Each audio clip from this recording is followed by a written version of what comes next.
In a related story, New York City Council member Daniel Dromm has written to the New York State Comptroller to ask about a no-bid contract of $27 million that the New York State Education Department intends to award to Wireless Generation, a News Corporation company. The contract would go towards developing a software program to track student test scores. Dromm wanted to know why there was no bid when 16 other vendors were interested, and whether the Education Department ought to be contracting with a corporation that is being investigated by the Department of Justice.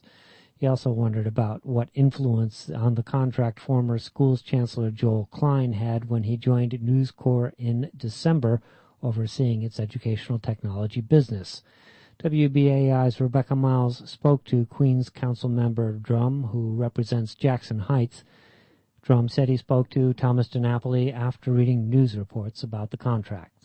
On the fact that, the New York State Department of Education was considering, or actually had awarded this contract, and that the controller was considering whether or not to approve it. And I said, before the controller acts on it, I wanted to get my opinion up to the controller, because I've seen similar situations with no-bid contracts in the New York City Department of Education. And, for example, they had tried to have a $20 million contract for teacher recruitment in a time when the mayor was threatening to lay off teachers. And so I really believe, especially these no-bid contracts, must come under greater scrutiny. That being said, of particular interest to me, of course, is the whole situation with News Corp and what's going on with Rupert Murdoch. And I feel that part of, although I'm not 100% sure to what extent, this contract would require News Corp to collect information and data about students.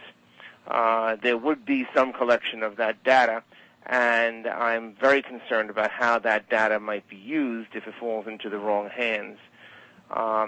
Knowing what has gone on with News Corp and with Rupert Murdoch in England, and now with the widening investigation in the United States, I'm deeply concerned that this information will get into the wrong hands. And that's really what prompted this letter. So I'm coming from it at two different angles. I'm coming from it on my discontent with News Corp, and also from an educational perspective of why are we giving out no-bid contracts. Right. In the letter you mentioned that that there were 16 other vendors that were interested in this project, but that they weren't considered. Yes, and the New York State Department of Education must avoid all appearances of conflict of interest. And in fact, these other corporations did apply.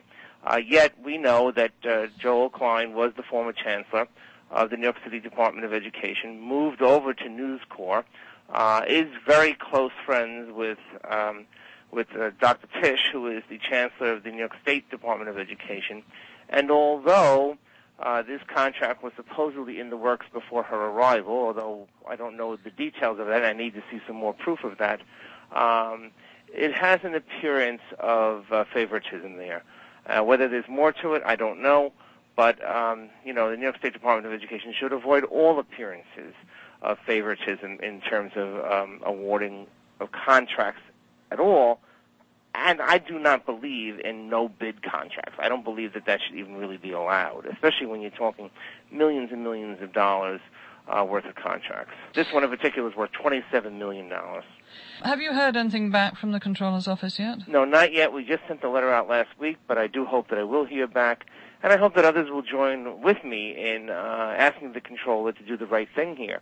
And for both reasons that I, enumerated before. Queens City Council member Daniel Dromm speaking with WBAI's Rebecca Miles.